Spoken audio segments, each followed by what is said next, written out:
Hi friends, ഒരുപാട് നാളുകൾക്ക് ശേഷമാണ് കേട്ടോ ഞാൻ വീണ്ടും ഇങ്ങനത്തെ ഒരു വീഡിയോ ചെയ്യുന്നത്. അങ്ങനെ എൻ്റെ ഡെലിവറി എല്ലാം കഴിഞ്ഞിട്ട് ഒരു 20 ദിവസം ആയിട്ടുള്ളേ ഉള്ളൂ. അപ്പോൾ ഒരു കുളിയെല്ലാം പാസ്സായിട്ട് വന്ന ശേഷം ജസ്റ്റ് ഒന്ന് മിററിലോട്ടൊന്ന് നോക്കിയതാണ് കേട്ടോ.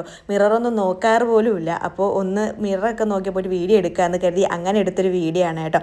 അപ്പോൾ ആഫ്റ്റർ ഡെലിവറിക്ക് ശേഷം എനിക്കുള്ള മാറ്റങ്ങളൊക്കെയാണ് ഞാൻ ഈ കണ്ണാടിയിലൂടെ കൂടുതലും നോക്കി കാണുന്നത്.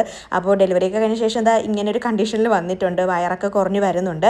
അപ്പോൾ ഞാൻ ഈ പ്രഗ്നൻ്റ് ആയിരുന്ന സമയത്ത് മേക്കപ്പ് ഒന്നും യൂസ് ചെയ്യാറില്ലായിരുന്നു. അപ്പോൾ എൻ്റെ എല്ലാ സാധനങ്ങളും കൂടെ ഈ ഒരു ബോക്സിനകത്ത് ഇട്ട് വെച്ചിരിക്കുകയായിരുന്നു.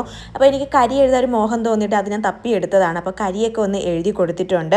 എന്താണെന്നറിയില്ല, കണ്ണാടിയിൽ നോക്കാറ് കൂടിയില്ല. അപ്പോൾ ഇങ്ങനെ ഒരു വീഡിയോയും കൂടെ ചെയ്യുന്നതുകൊണ്ട് ഞാനിങ്ങനെ എന്നെ തന്നെ നോക്കിക്കൊണ്ടിരിക്കുകയാണ് കേട്ടോ, എനിക്ക് എന്തൊക്കെ മാറ്റങ്ങളാണ് വന്നതെന്ന്.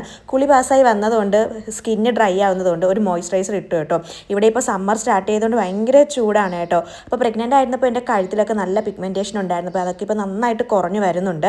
ഞാൻ വേറെ ഒന്നും ട്രീറ്റ്മെൻറ്റ് അങ്ങനെയൊന്നും ഞാൻ ചെയ്യുന്നില്ല. പക്ഷേ നോർമലായിട്ട് തന്നെ അത് കുറയുന്നുണ്ട് കേട്ടോ. അപ്പോൾ എന്താ ഒരു മേക്കപ്പ് എന്ന് പറയാൻ പറ്റില്ല. അപ്പോൾ എനിക്കൊരു പൊട്ടും കൂടെ തൊടണമെന്ന് തോന്നി, അങ്ങനെ ഒരു പൊട്ടും കൂടെ വച്ചിട്ടുണ്ട്. അപ്പോൾ ബൈ ബൈ.